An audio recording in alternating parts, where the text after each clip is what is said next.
trying to look for our favorite soundtrack before we begin.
Hello everybody and welcome with me today. My name is Greatman Ayilara. It is an impromptu broadcast and I'm outdoor.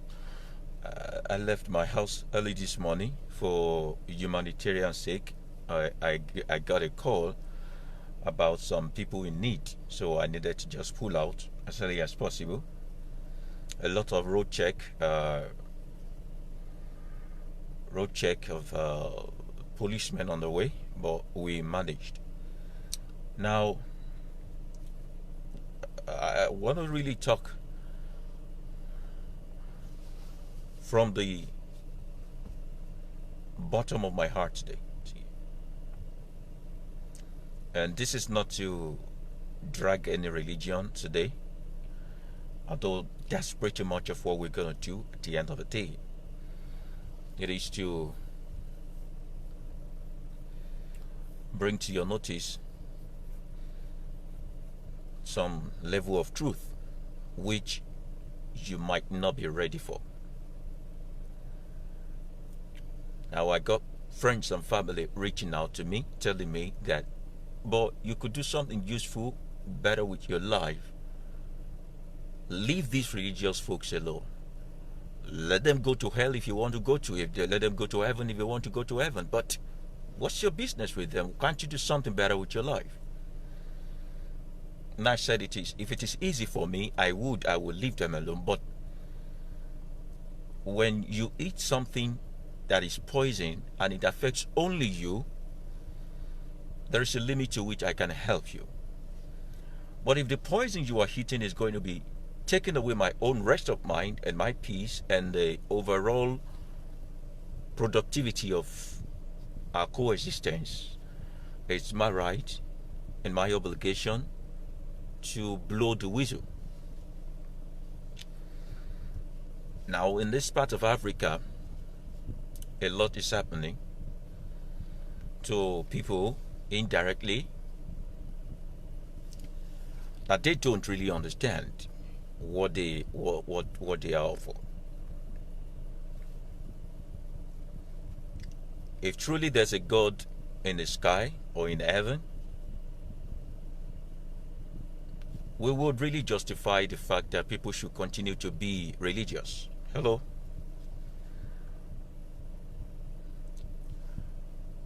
But if we cannot really establish this fact, it would only be tantamount to wastage of time, resources, and quality investment in our planet when people constantly look into the nothing else for something.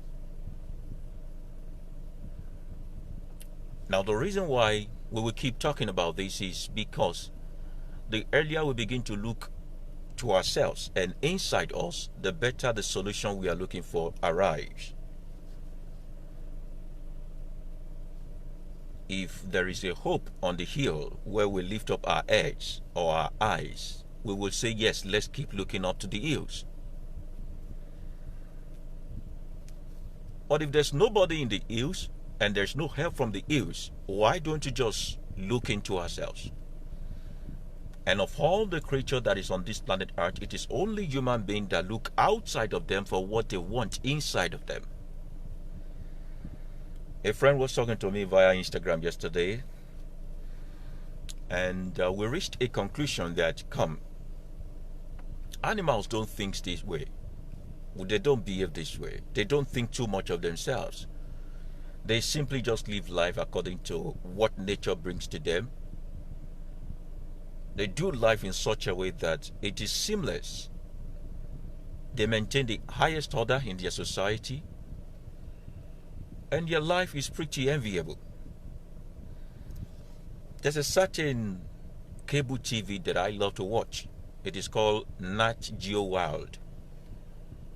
It's so interesting to watch the wild animals live their life in such a way that it is coordinated. They know when to migrate, and they know where to settle. They know when to mate, and they know when to give birth. The survival of the fittest is there, but their life is interesting. Even the plant of the field. But if you take a look at our lives and try to bring about documentary of human living, it is very appalling. And you will not be proud of yourself being called a human being if your life is captured on a tape and be reeled out for others to view. We have so many secrets, and we have so many things we do that doesn't really make sense. Because we are godly, because we are religious. Now we drill it down to the two major religions in existence. Or let me say the two major one, the most popular religion. We have the Christian religion, we have the Islamic religion. And these two religions, I put it to you that they are simply a worship of the cosmic forces of nature. It is a creature worshiping another creature. Somebody asked, is there God? And where is God? And I say, the concept of God, if it's existing or not existing, only starts from the thought of man. The thought of man. So it is the thought who created a thought, and the thought is worshipping the thought that the thought has created. So I ask you today, how do you know there is God? And you can't really pinpoint anything to me aside from what is in your thought pattern. And if you trace it backward, you realize that there is possibility that the very first person who came up with the ideology of God came up with it from his or her own mental space. So what you call God today, what you call the Most High, is you reckoning with something or someone more intelligent than you are. And all of these are product of your thought. So a thought created a thought, and the thought bow down or worship the thought that the thought has created. And that thought is God. So from inside of you, you felt like someone should be more smart than you, bigger than you, more proficient than you, more magnificent than you, and so in your mind you created a thought, and this thought you call it God, and your thought created a thought that your thought bowed down to. So while you're trying to think so deep and all that, you suddenly cannot think something negative to this thought that you created, because it is your creation. That's the reason why you'll never be able to know who created God, because it is a pattern, it's a thought pattern, and a thought is limited to what a thought can think about. Now, if there is God or no God, where he is or whatever, it is left for individual to now determine that. But if you realize there is God or there is no God, I think what a normal person will do is to keep it to himself or to herself, not to make a religion out of it, not to force anybody to believe in it, like most of this major religion, Christianity, Islam, is doing. Either you are a Muslim, either you are a Christian, or you practice Judaism, you are doing something from the same source. One source. It is still Abrahamic religion that you are practicing. So today I'm going to tell you a story I would like you to hang on. I read a lot. I have friends who are Jews, who are rabbi. We try to compare notes together. I tell them about the religion of my own ancestors, how Ogun, Oya, Shango, Obatala, Odua, and the rest come into play, and they also tell me their folklore, the folklore that resulted to their god. Now we started talking, and we needed to shred some part of this called Bible. And we started tracing the story of Abraham. Now you read in the book of Genesis that Terah gave birth to Abraham. Quite all right. That has not changed. But before Terah came up in the Bible, a certain man came up. His name is Nimrod. Now, according to the Jewish traditional scroll, you see, this Nimrod is of the generation of Cain. Talking about Noah having 3 sons, Cain, Seth, and what's the name of the other one? Is it Seth or Shem? The Cain was the one he cursed, said he would be the slave of the rest. But the Cain now happened, the father of the Canaan, Ham, the father of the Canaan, happens to be the most powerful of them, even though he was cursed.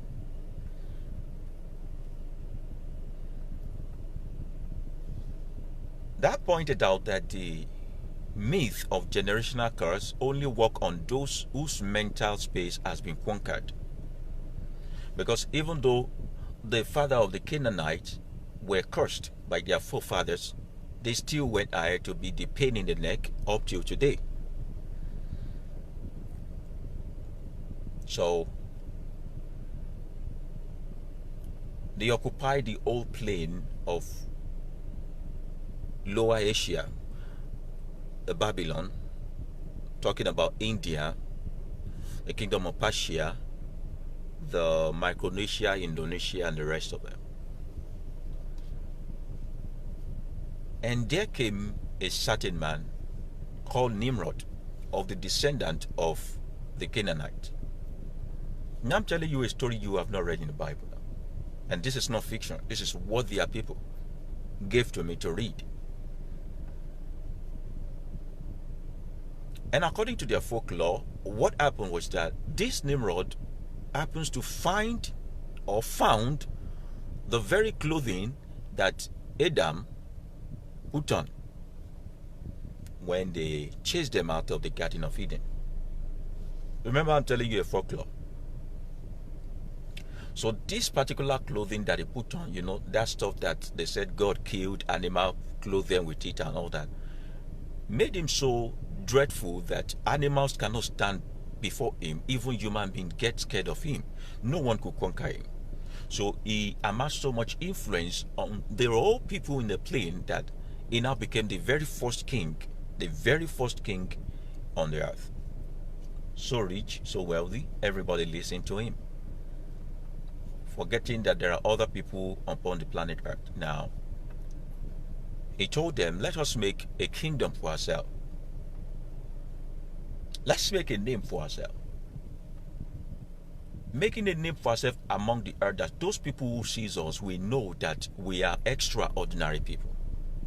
Which actually showed that these people were not the only folks living on planet Earth at that time.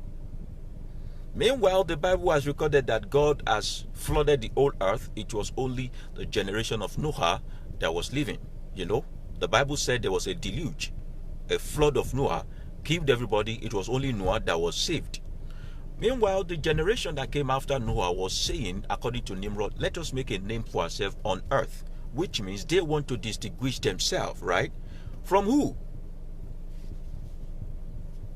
That faulted that particular part. Even they do not believe in that deluge. Only you Africans believe in the deluge, the flood of Noah. Now, they started creating a tower that will reach up to the sky. And one thing led to the other. The Bible correlated that, okay, God came down, smashed everything and all that. But in their own traditional folklore and history, there was no place where it was really stated that God came down to destroy their language. As a matter of fact,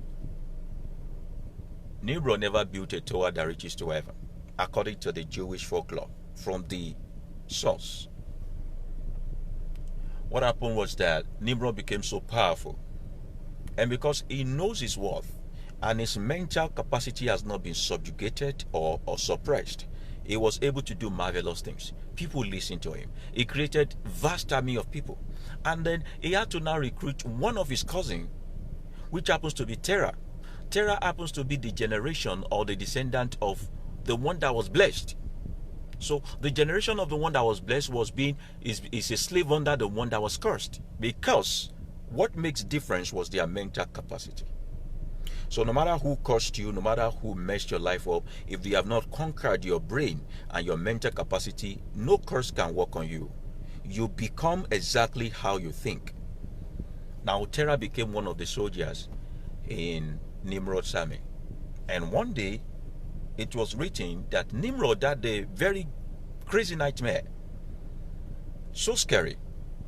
He saw that a certain boy was born, and this boy gave him so much trouble that his kingdom was crumbled. Now remember that it was God that the Bible said came down to crumble the kingdom of Nimrod when they tried to build a tower to heaven. No, Nimrod had a sleep, and he had the nightmare that a boy will be born that will mess up his arrangement to be the king of the world.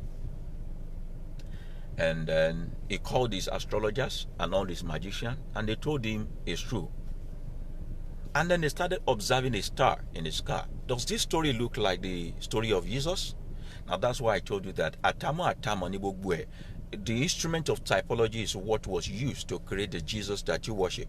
Now this star was in the sky, always beaming and shining, and they want to see where the star is going to get to and settle. At that time, Nimrod was barren. Terah was barren. He was of age, but his wife couldn't give birth. Of a sudden, the wife got pregnant with a baby, and the more the baby grows, the more the star shines. So on the day that this baby was born, the star dropped, and Nimrod started telling people to go search wherever else the star went down. Does it look like the story of those three wise men looking for the star of Jesus? Now we keep on going. They started looking out for it. But Terah knew that it was his wife that was to give birth to the Shine Bobo. Sorry about the break. So he, being the general of the Nimrod's army as his cousin, trusted ally, quickly went to his house, and coincidentally it was that time that one of his maidens or female servant was giving birth. So Nimrod backed this boy and the mother to a cave outside of town, while he presented the child of this servant as the one that was born. Does it look like the story of Jesus? Does it look like that of Moses also? That every time a star boy is born, someone had to die. A king had to be crazy. Does it look like it? Now, that is what we call typology. Using one story to create another fiction. When the army arrived, Terah just easily submitted the maidservant and the new child to them, and they killed both of them. While Terah took his wife and the child to a cave to go and live.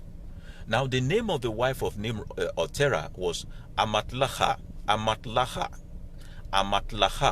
Whatever the pronunciation, but that's, you can get it spelling. Amatlaha. Amatlaha. Amatlaha. That's the name of the wife of Terah. And the boy that was born is Ibrahim or Abraham. He was living in the cave. There, his mother died. He kept living in the cave. So Terah usually go to give him food supply. So this boy was growing up in the cave. He will leave the cave in the evening to check outside, and in the night he will see the moon. The moon so bright. If he leaves the cave in the noon, he will see the sun so bright. Wow. He started developing an ideology that it must be the one who shines the sun in the day that is also shining the moon in the night. Now this person must be so generous that it can transform to either heat or cold anytime. Remember that Abraham has been severed from civilization. In their civilization, they were polytheists, worshipping the god of the train, the god of the spoon, the god of the tray, the god of the snake, the god of this and all that. Enough of everybody worshipping their own god. There was not one god in those times. Nobody has a right to tell you this God is who you will serve. Everybody have their own God. And they are well related to by their God because it's their faith at work. Now, this particular boy that has been taken out of civilization started thinking one person must be responsible. This person must be the sun in the day and must be also the moon in the night. And this person must have so many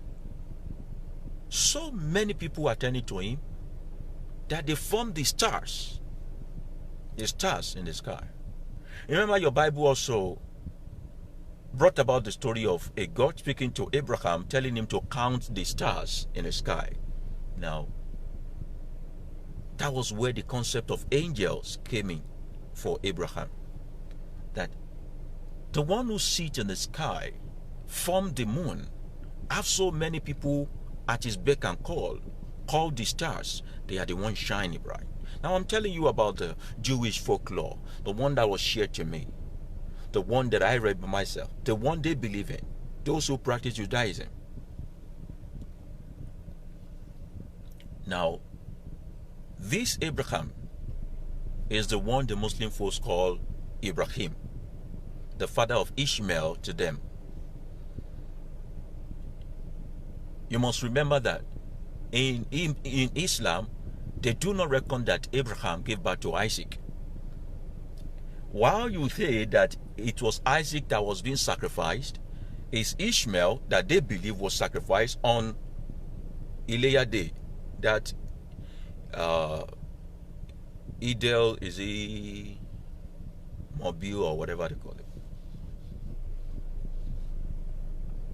Well, Christianity folks, Judaism folks, believe that he gave birth to Ishmael, Ishmael left, and then he retained Isaac. Now this Ibrahim was noted to have been teaching everybody in his household about the angelic presence and one God. He believed there is one God. He was actually being credited with the ideology of the very first person who was monotheist, who served only one God. And what he simply bowed down to was the sun in the day and the moon in the night. The sun in the day, the moon in the night.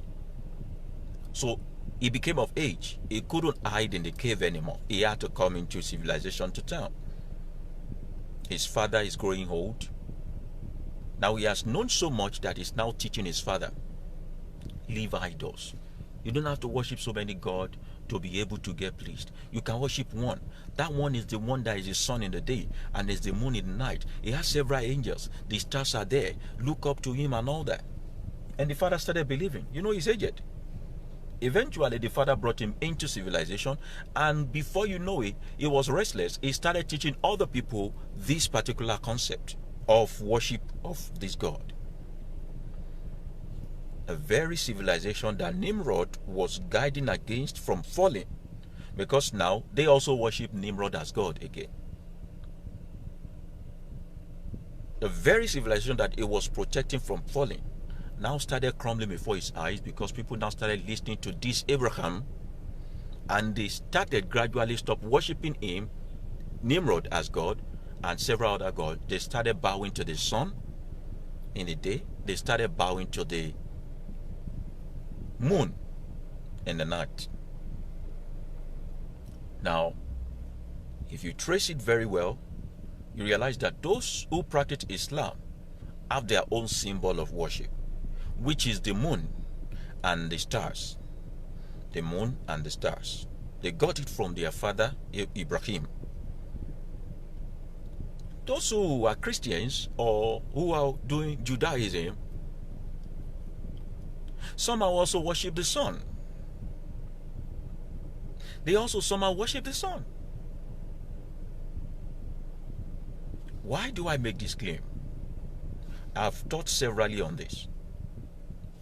Because you can't be wiser than the one who gave you food to eat. If there's poison in it, he knows. If there is no poison, he knows.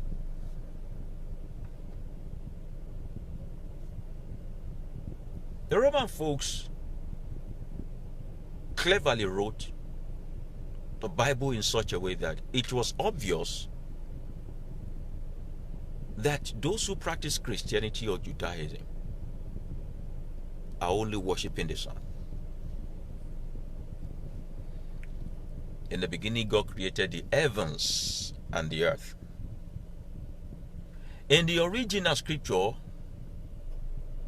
it stated that in the beginning, the Spirit made the firmament and the universe.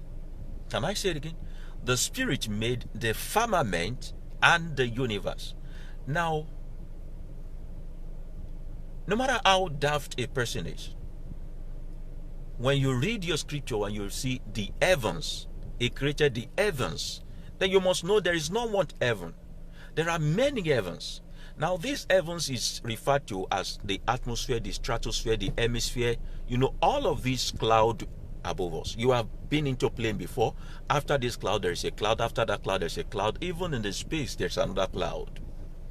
Those are the things called firmament. Those are the things called heavens. And the universe, not the earth. Such that the universe encapsulates the heavens. So, this firmament is found inside the universe. It was so placed in such a way that the greater came last. God created the firmament inside the universe. Created heavens and earth. Don't be myopic. Don't be low standard in your own concept of reading. Be wiser than them. Now, the original scripture from the Hebrew trail, which is not common, which they are not sharing with you, states that in the beginning the Spirit created the firmament and the universe, which means the firmament is located in the universe. The universe comprises of this planet Earth. This is one dwelling place. It has moon, Venus, it has Jupiter, it has the sun, it has several other planets in it. It has the space, the stars, the asteroid, the whatever it is. That's the universe. So don't think this is the only planet that exists. Now, in the book of Matthew chapter 6, Jesus was teaching his disciples how to pray. They call it the Lord's Prayer.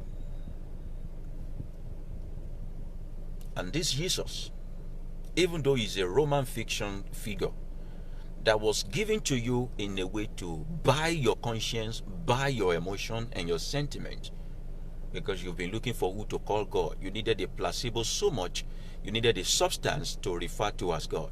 So they created Jesus for you.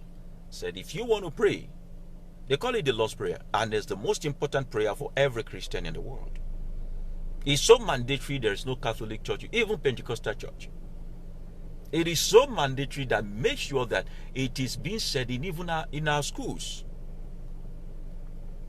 So they said, Jesus said, you pray like this when you want to pray. Say, our Father who art in heaven, hallowed be what?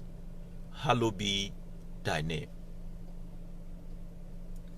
Now, that's the translation you got. By the time it left Hebrew, it went to Latin, went to Greek, and then became English. You got our Father who art in heaven, hallowed be thy name. But the original is this: our Father who art in heaven, hallowed is your name. This hallow, the first hallow was H-A-L-L-O-W, right? That is to reverence someone, worship someone. The second hallow, which I'm telling you, the direct translation, our Father who art in heaven, hallow, this one is spelled H-A-L-O, which is a sign of the sun that is being put on top of the head of saints, and is practically sun shining. It's put up on the head of Jesus and several other saints that the Roman folks created. Now let's go back to the Egyptian scroll, which they lifted. It is called plagiarism. This Egyptian scroll says, our Father in the sky, sun is your name. Can I say it again? Our Father in the sky. Remember that I just gave you explanation of what these heavens mean. Heavens is not a destination. It's referred to as a firmament. Even if you check the Genesis chapter 1, you see that they said God called the heavens the firmament. It is so clear there. The firmament is the sky. So the Egyptian scroll of that same pattern of the scripture, Lord's Prayer says, our Father in the sky, sun is your name. You will now sit back and begin to wonder, have I been worshiping the sun? Now, saying the Lord's Prayer, saying, our Father in heaven, hallowed be thy name, which actually means our Father in heaven, hallowed is your name, which really, when we bring it out to Kemetic scripture, here that was hidden and not in publication, says, our Father in the sky, sun is your name.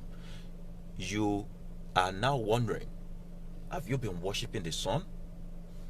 Now let's quickly now link it back to the story, the folklore, the real story that created Abraham, who worshipped the sun in the day and the moon in the night, with the belief that one person is responsible for this light. He knew the God of light. Now, he knew that without the solar system, nothing grows. Photosynthesis makes virtually everything grows. Now, quickly now go back to Egypt.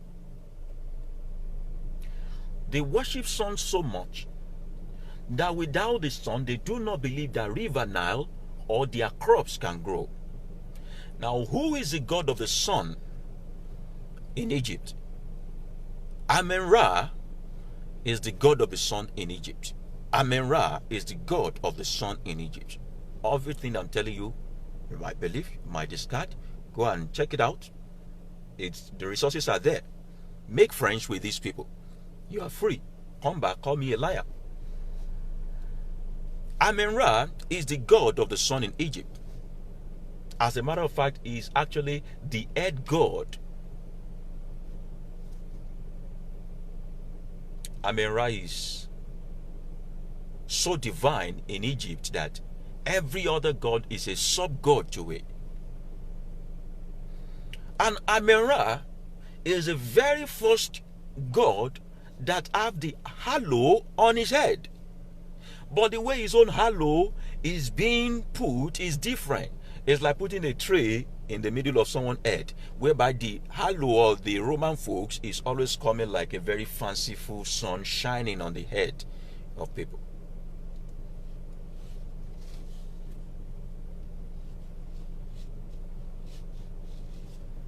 The same way Yeshua or Jesus was presented to you to have the halo on his head on the day of birth.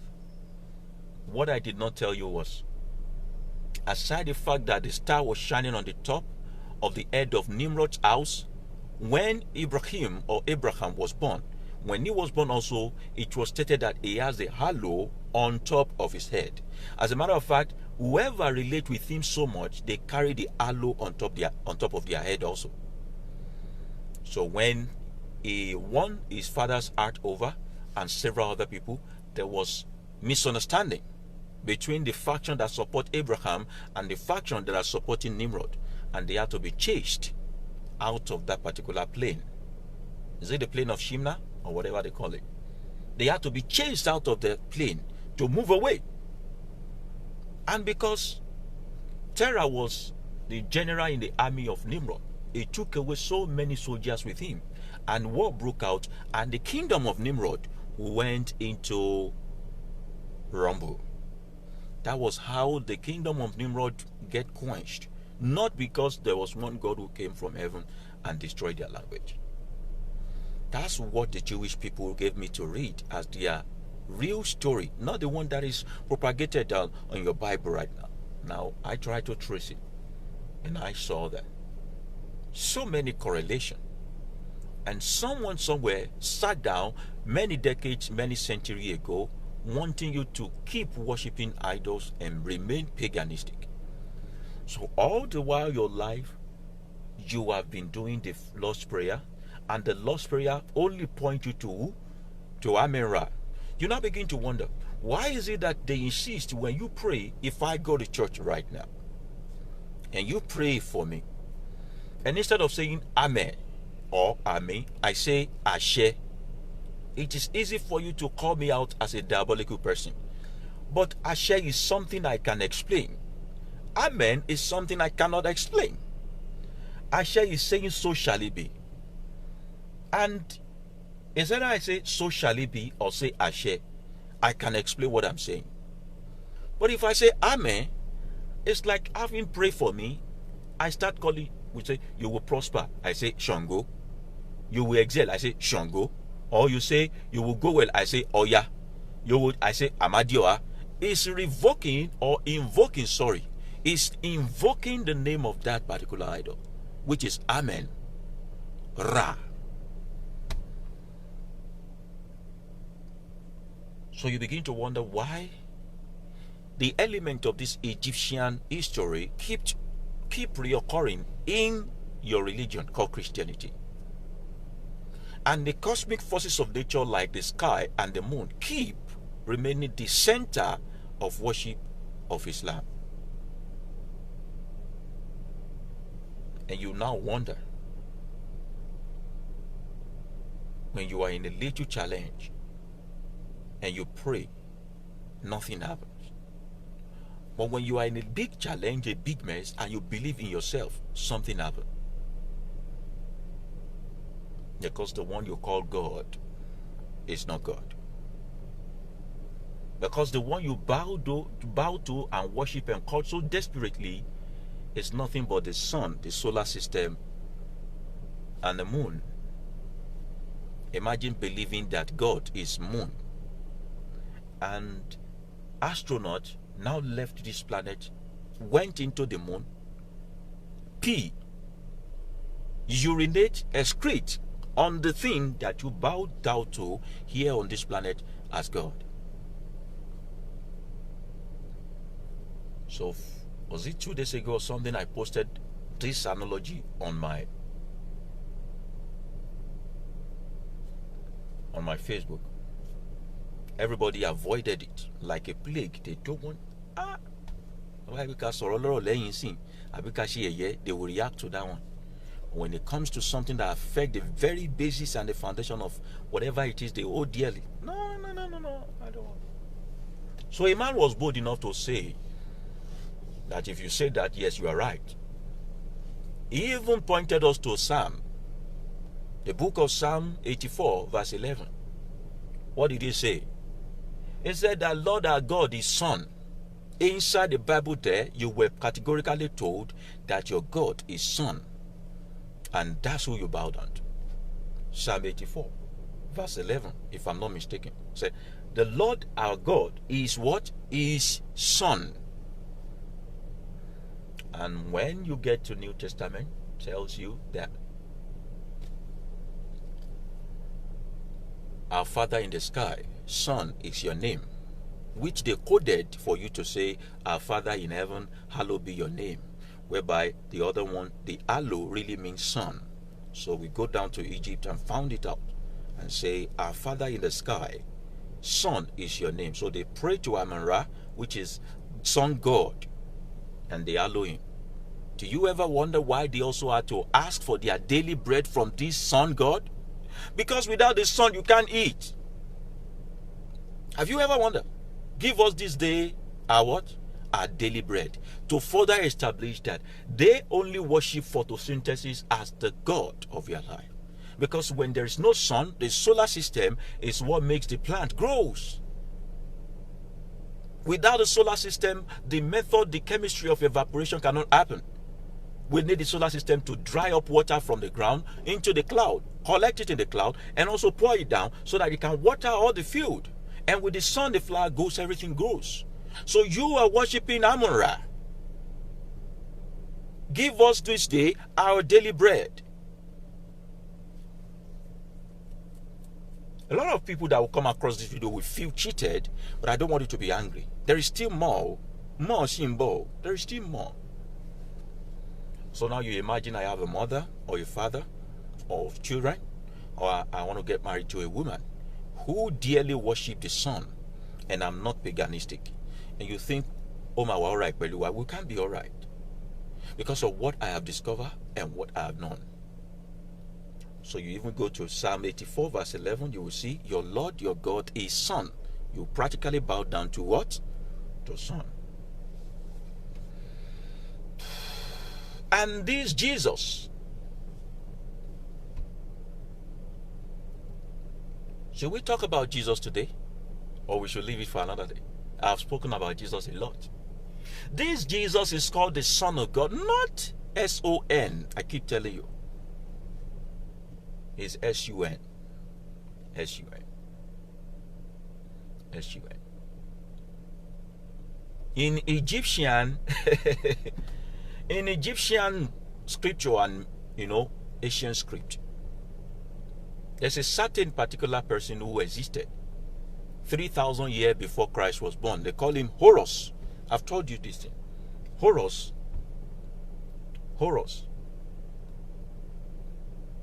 Horus is recorded to have been born by a virgin. Horus also walked on water. Horus did so many miracles. Horus died and rose up on the third day. Horus did all the things they say Jesus did.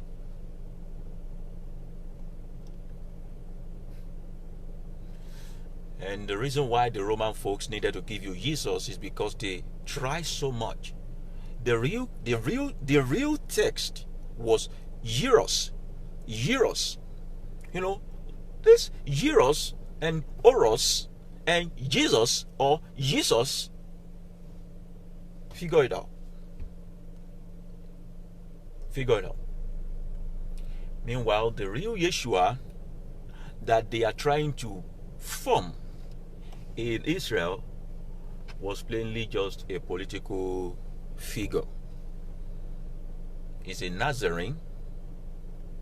It's nothing more than Gideon, Jephthah, Moses, and the rest, or even Joshua. You know Joshua, the one who was the apprentice of Moses. There are several Messiah in Israel then. Whoever comes to be their voice, they call them Messiah. Just like David was also seen as a kind of Messiah to be their voice against the Philistine. So every time they tell you not to go back to Egypt, they keep telling you the Egyptians you see today, you will see them no more. There's something they eat in that Egypt they don't want you to find out. You want to find your root? You want to be free from religion? Go back to that Egypt. You want to find out where the world started from, the idea of God, this simplicity of creating the thought pattern called God. You go back to that Egypt. They have been to Egypt. They are still in Egypt. They are still excavating. They are still digging Egypt to today, and every single form of discovery they have there, they give you the fake version of it and let you run with it, because set of people that can make you believe that 5G causes microorganism, virus, or pathogen can make you believe in anything.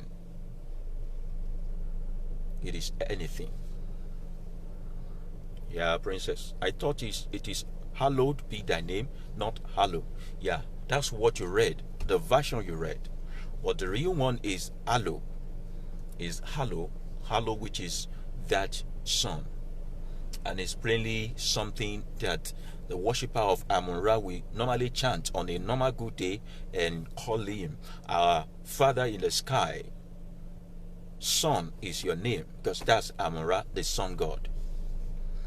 Yeah. So either you are a Christian or you are a Muslim. This is what I'm telling you. The God you worship is nothing more than one of the cosmic forces of nature. That's why I said everybody worship their own Baal with different brand of Baal. So either you are worshiping Shango, Ogun, whatever it is, Jesus or whatever called Allah, you are worshiping just the kind of brand that you can cope with. Because all of these things are product of humans' imagination and thought pattern. Humans' imagination and thought pattern. If you really want to understand this thing, keep telling you, do not limit your circle of influence to folks from the same tribe, same continent as you. Whatever you have read, try and make friends with people who came or who come from their particular location. They will tell you the real story and you will be enlightened once and for all. I don't mean to disrupt your religious worship or whatever it is you hold in high esteem, but then, I'm sorry to burst your bubble, they are taking you for granted. And they have taken you for a lot of granted. A lot of ride. They have taken you for a lot of ride.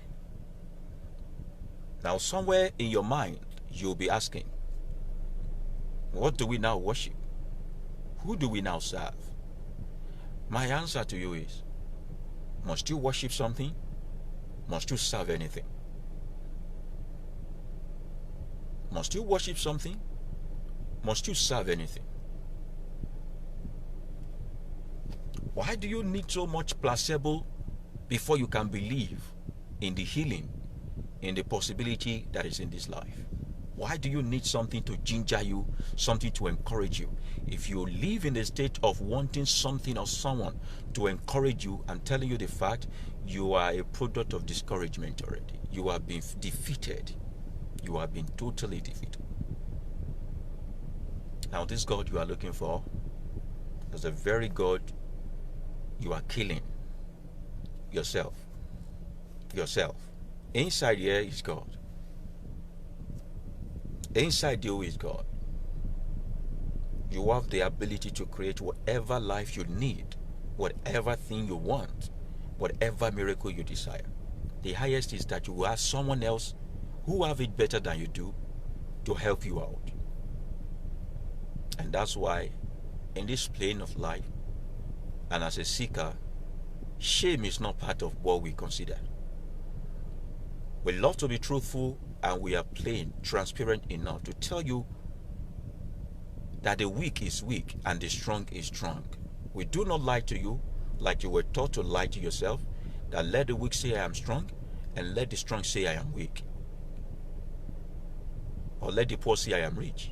If you are poor in this plane, you say I'm poor, I need help. If you are rich, be magnanimous and benevolent enough to share. If you are sick, do seek for medical attention or ask people who can help you heal up. There are apps for you to consult. There are plants for you to eat. There are things that people can recommend for you that will help your life. So we do not lie. Because we don't lie to ourselves, we complain. The divine reality we have not yet attained in us, we seek it from other people who can help us without serving them or worshiping them, without bowing down to anything or anyone. We can live the best of life. And I think that's what that scripture was trying to tell you. That is a jealous God. Because this is what happened. The moment you begin to bow your crown before someone else, you become a slave. And this is what you do to remain a slave. You pay tribute. The price of slavery is to pay tribute for the rest of your life.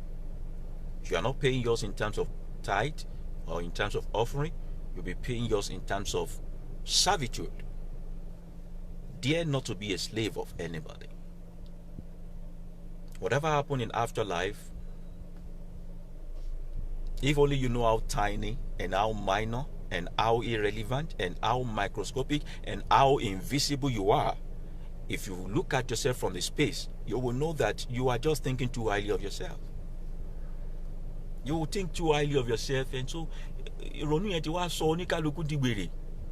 the thought we have has turned us into a deranged person.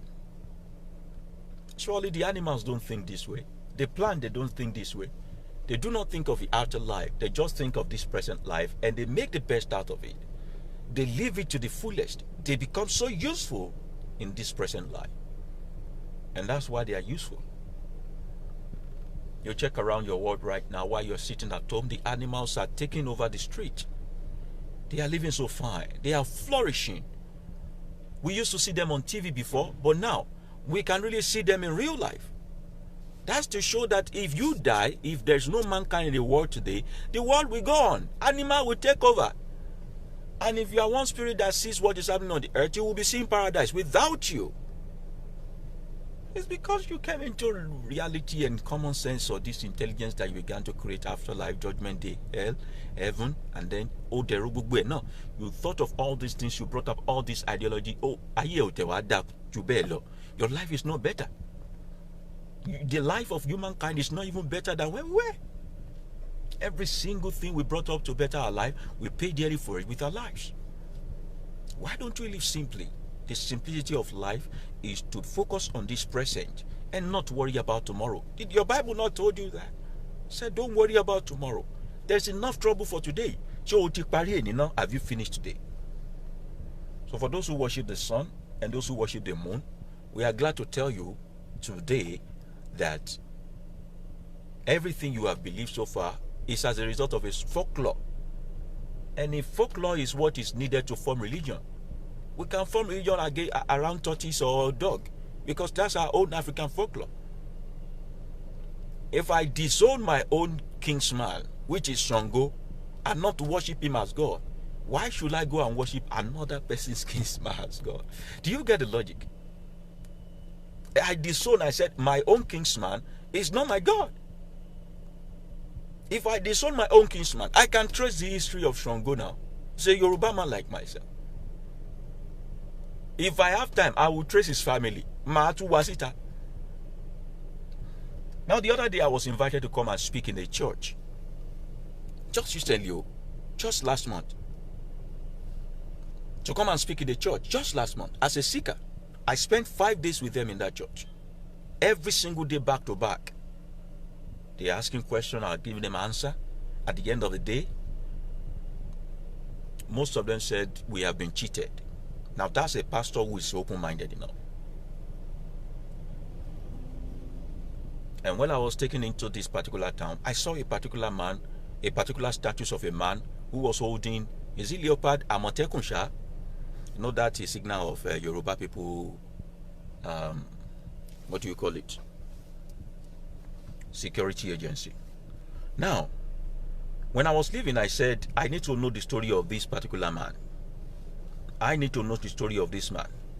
This is the picture right here. I took the picture. Yeah, I'm the one there. this particular picture. And they told me that the man in his own time, he conquered so many places. He went into the bush. He took this leopard, or maybe the leopard, or whatever they call it, Amotekun, and came into town. Leopard was like his dog. Like we were having domestic dog now. Leopard was his own dog. Is it leopard or cheetah or tiger or whatever they call it? Leopard was his dog. And they serve as a security guard to him. He tamed them so much, they understand his language. He understands their language. Mankind were in connection with all these animals because we were not thinking too highly of ourselves. And animals helped mankind. Mankind helped animals. Now, when they said the man died, they said he entered the ground. Why he entered the ground? Why are they always disappearing? These people died for God's sake. They were buried like normal human beings. Why do you have to conclude the story? Just because you want me to worship someone, you have to end the story with he entered the ground, he disappeared, he evaporated, he entered the ocean and all that. Why are they always introduce all this thing? The man now told me that that if we don't say it that way, how would they? That's the way your religion was formed. Isn't that? Everybody you dreaded, everyone you dreaded, they disappeared. You dread Moses so much, he disappeared. You dread Elijah so much, he also disappeared. So by the time they wanted to tell you that Jesus will also disappear like them, they also had to tell you the story of the Mount of Transfiguration where Elijah and Moses was there. But what no story here for you to disappear. Go disappear here. Ogun disappear. Oya turn to water. Everybody is turning to something else. It's a lie. They didn't turn to anything. We just want to worship them as God. So what are you telling me? Someone is saying, I was watching a video yesterday on angels worshiping God all day and night, and I asked myself, why would a merciful God want to keep his creation only to worship him all day? Why then create human on earth to do the same? Thanks for this. My friend has been sharing all this with me for a while now. Yeah, thank you very much, Daniela. That's the story they gave to us, that angels will be saying, holy, holy, holy, holy are you, Lord God Almighty. And they said the same thing that this God created as well. Have you seen an angel before? Everything is myth. Everything is myth. It all started in Greek, then Latin and English. Everything is myth. They told us that Ishulan Roye, Ebora Latokpa, that is also an angel of God now. You know Ishu that they call Satan in the Bible now. I guess some of my younger friends are protesting that Ishu is not Satan. Either Ishu is Satan or Ishu is Satan. What is your deal with it? Why don't you focus on yourself? Why are you not mindful of yourself? We are talking about you being original version of yourself. You are using your life to fight for someone else. So the same people that told you be yourself, don't be copy of anybody, are telling you to be like Jesus, be like Shango, be like Oya. Do they really want the best of you? Because they are scared of what you will become if they tell you to be like yourself. They know when they tell you to be yourself and you really truly be yourself, you will be God. You will be God. You will be God. Not the God in terms of creating the planet Earth and all that, but you will not need external help for internal issues. You will not need external help for internal issues. And they know the moment you realize your own divine reality, they run out of business. So that's just basically what I felt I should share with you. I'd come out today. I borrowed this car to come and do humanitarian service so people that need food can get to it. And thank you for your support to our organization, Crystal Love Support Foundation. All the checkpoint that stopped me today, I kept presenting my ID card and go, sir, go, sir, go, sir. Some of these policemen even saw some of our stuff online, and they really, really appreciate it. We are doing strategic humanitarian work by approaching only those who will know that they need this help. The aged one especially, who are indoor, who are beggars before and now indoor. We take care of their feeding for the rest of this pandemic period and make sure that they do not die. And we also watch out for them, clean their house and all of those things. And we still need more of your support, and whatever it is you have little stipends to spare. You have rice, you have clothing, you have your time, you have even if it's a car, we have volunteers that we need to carry from other places. We have things we need to also carry that this one is already doing like we need all the help that we have. All hands must be on deck right now to help our people. We just felt like even if it is 100 people that we focus on for the rest of this pandemic and take care of them, it is enough. And we really don't want to do a show of we are not doing the broadcast. We are giving them food and all of those things and all that, because our organization, we have policy. There are different policies for different things. If we are doing medical surgery that actually go to a certain amount of money of $1 million plus, because we know the children could change their face at the end of the day. When they grow up, their faces change. We could show the faces of the children. We show the faces of the children, because sometimes you might not, in 2 years time, you will not recollect them. You will not even be able to recognize them. They will change. They are still growing. They will change. And if it is a very critical issue for you to know we are not using your money wrongly, we try to show their face. That's a policy that guides it. But if it's an adult person who already have a status but is in need of help, whose image could be jeopardized and all that, we try as much as possible to protect their image, knowing fully well that you trust us and we believe the story that they are telling us to be true, and we put the money in the right place. If you want to be one of us, you can just reach out to me in my inbox and we'll give you our organization's what do they call it now, account number to put in your token. And if there are other things that you have here in Nigeria or whatever you want us to make use of at this time, we'll really appreciate it. What can I say? Bless yourself, because only you can do that. Help yourself, only you can do that. Keep safe, only you can do that. If you don't do it yourself, who will? And namaste. I bow to the divinity in you, because I know you are God, and I always bow to those who realized His power in them. Join us on YouTube also, Greatman Ayilara on YouTube, for awesome teachings and expose. And please do carry your children along too.